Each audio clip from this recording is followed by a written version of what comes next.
Islamic banking and its dissemination throughout all the Spanish universities, because there is absolutely a complete lack in higher studies in terms of masters in any of the Spanish universities about this this issue, because we don't have just one single Islamic bank or finance institution that works as such here in Spain. So in terms of the role of the King Abdulaziz University, Dr. Osama Al-Tayyib is here with us, and he would answer much better. But if I can allow myself, I will answer here.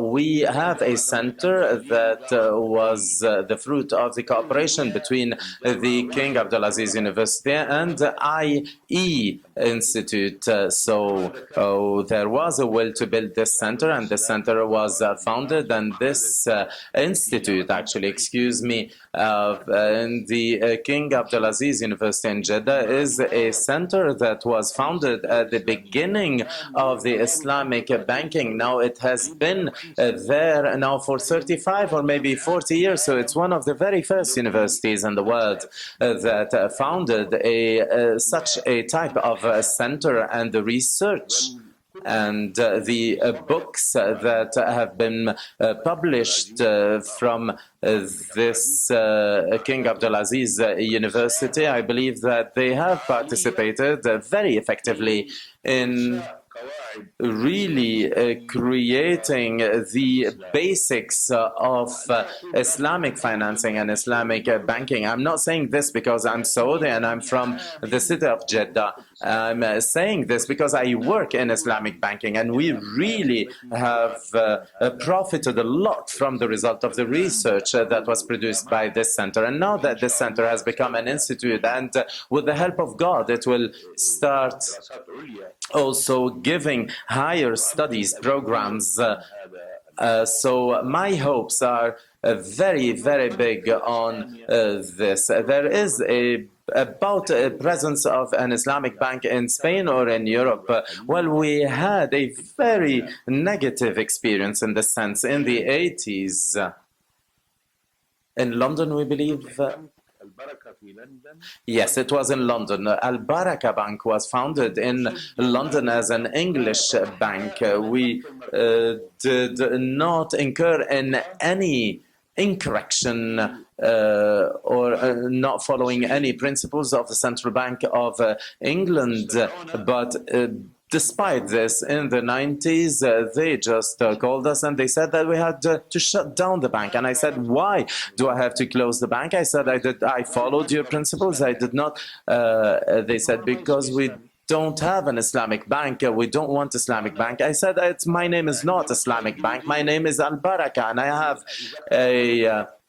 an English permit, and there was actually a very bad will at that time in all of Europe. All of Europe was refusing to have any type of Islamic bank on European territory. And with the development of their understanding to this, Great Britain accepted this and opened its arms to it. And now there are two banks in Great Britain that are following the Islamic banking principles, and any European bank. So the bank is founded actually to just serve a purpose. So if there is a purpose, if there is a need for this, and the population of a certain country has a need and asks for the creation of a bank, and they ask for a permit to have this bank, we as the General Council of Islamic banks and financial institutions will help in the creation of this bank and also in finding partners. But I believe that the responsibility of creating banks is not of one single counterpart. Actually, it is the responsibility of those people who live in a country, being those citizens or non-citizens of this country. If they believe that there is a need for that, they have to ask for it. So we don't insist on calling calling this bank an Islamic bank. We don't insist on calling this Islamic economy. We want to call it ethical developmental actually, because this belongs to the principles of all the religions, not only the three religions, but also in the Hinduist religion and also in the Buddhist religion we see this. So if we just call it only Islamic, so we're just monopolizing the principles of all the world. I agree with you when you said that we should call it ethical banking, because that's what it is. I have a question on there are certain cities that are trying to compete to be the next capital, the next hub of Islamic finance. There's Kuala Lumpur, there's London, Dubai, maybe Qatar. Which one is the one that's going to be the next capital of Islamic finance, you think, in the future? Thank you.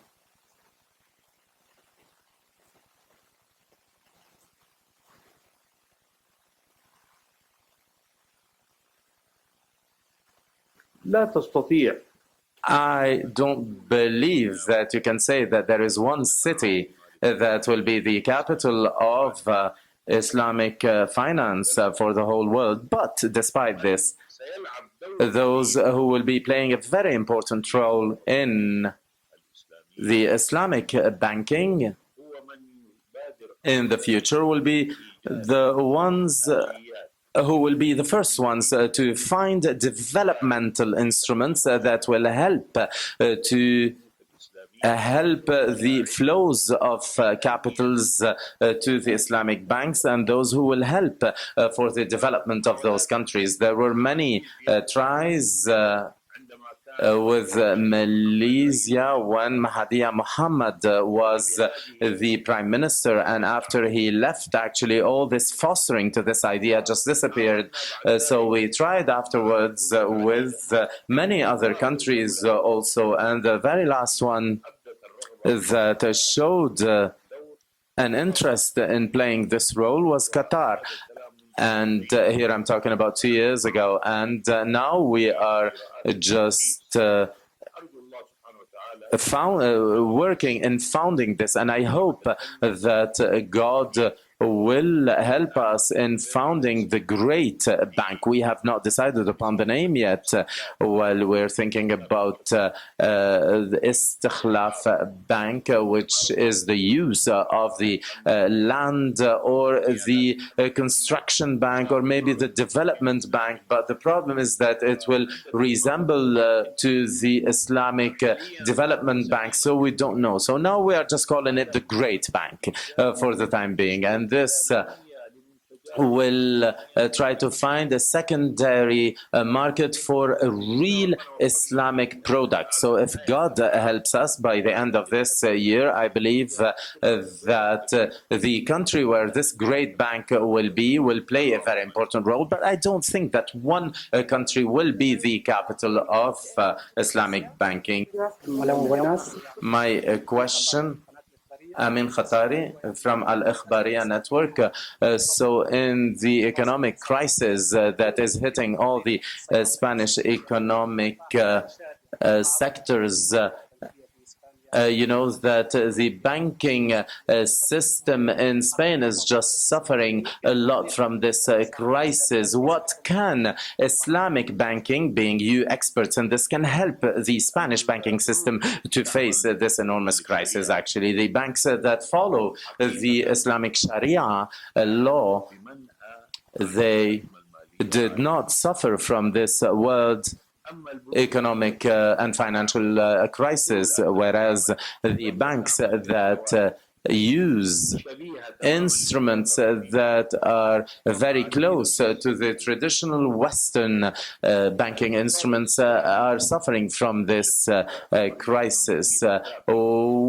I said that this Islamic finance, or I said that the best is to call it the ethical economy, has principles that will save the world from any financial or economic crisis in the future. And we received the German Chancellor Merkel, and she visited the Chamber of Commerce in Jeddah. And when I talked with her, And there was a whole series of responsibles and entrepreneurs there. I said that we have an economic Islamic tradition that will help the world to avoid this type of crisis in the future. And one hadith by the Prophet, so if we had followed it, we would not have had this crisis, which is the Prophet said, don't sell what you don't have. This is what happened in America, actually, because the crisis started there, and it was a domino trigger effect that expanded to the rest of the world. And I just gave her a document, actually, that we had redacted in the Higher Council of Islamic Banking and Economy with 10 principles. And if the world followed those 10 principles, the whole world will be avoiding this kind of crisis in the future. And after she left, a month after, I received a phone call, and they said that in all of Germany there were new laws just against speculation, for example. And I believe that the crisis, Michel was on. I am studying at IE Business School. You have said in one of your declarations in one of the Arabic channels, you said that Islamic economy does not have a future in the Western countries in the future. I'm talking about Islamic economy. I have never said this. I never said that Islamic economy does not have a future in the Western world. Actually, I just don't like to use this terminology, Islamic economy, because I have said this. I said that here I am monopolizing and I am overlapping with other countries because those principles are in the three main heavenly religions, and the rest of the religions that I don't know if they're heavenly or not. I'm talking about the Hinduism and Buddhism. I believe that we as Muslims, we have not followed the Islamic rules. We have not understood our rules. We have not applied them. We have just took some examples from Islam, and we have left the core of it. The Prophet Muhammad, when he just wanted to summarize his words to the world, he said, I came here in order to set ethics. What are those ethics actually in the world? So many people just don't follow the ethics. They have forgotten their ethics, they have forgotten the principles, and they are just trying to look for their own profit. Unfortunately, Islam was overtaken by some groups of people who did not understand the real principles of Islam, and they have just given a very bad image of Islam in America and Europe with actions that don't have anything to do with Islamic principles. And I am surprised when some Islamic terrorism happens. Everything is just when any terrorism happens, everybody in Europe or in America just link it with Islam. You know, when, for example, when there was any other killing or serial killing in the past, and there were no Muslim people involved in it, they just said the names. They never talked about their religion. So that's why I just ask for fairness from the West. I just want them to be fair with any kind of terrorism, being it Islamic or not. So No more. Okay, thank you. Well, you, Patricia, you fight among yourself. Yes, Assalamu alaikum. My name is Reza Zain Jufradi. I'm the contributing author from University of Leuven in Belgium. I have one technical question and one historical question for our distinguished speaker, Sheikh Saleh Kamel. The technical question is, do you believe in the creation and the possibility of what we could describe as uncorrelated but Sharia compliant funds? Yeah. That's the technical question, and the historical question is, what do you think of the fact that the first person to convert to Islam? الترجمة العربية غير واضحة. ما فهمت السؤال. Can you repeat the question? Actually, we did not understand this instrument. The main question, the technical question is, all right, in Islam, strictly speaking, we cannot purely make money from money. Yeah, so you have got hedge funds are not allowed because you can't short. Okay.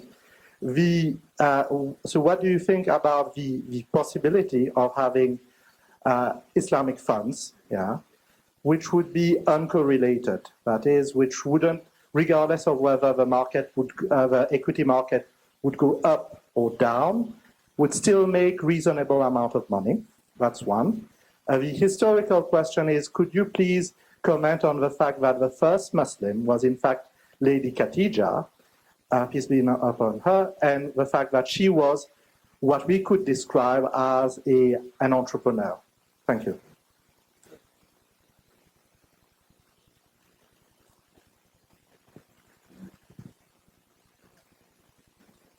شكرا. كما فهمت من Thank you very much. If I understood from the first questions, you were talking about the hedge funds. Well, actually, there are certain things that if you go back to their names, they cannot be following the Sharia. And unfortunately, some technicians in traditional banks and Islamic banks, they want to copy the Western traditional type of economy step by step. There are many instruments, for example, that we can use, many other ways that can help us to avoid the currency exchange risks. So we don't need to use the model that we have there and just change its name. This is far away from the objectives. We, as researchers, and you, as students and as teachers in universities, we have to follow the principles that follow the objectives of Sharia.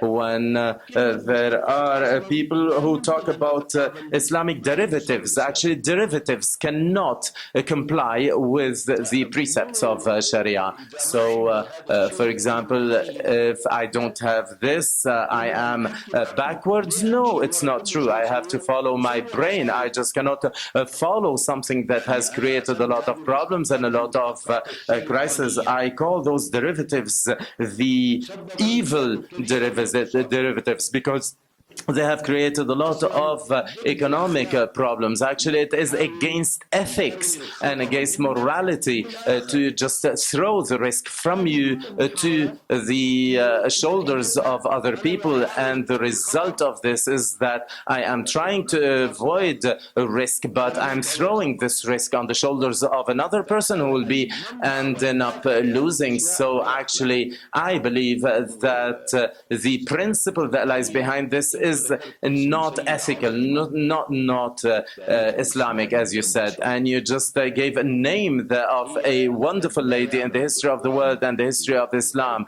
Maybe our brothers in the West don't know that Islam, and before that, before Islam, during the Jahiliyyah period, before the arrival of the Prophet, the woman was given rights that Western women did not have.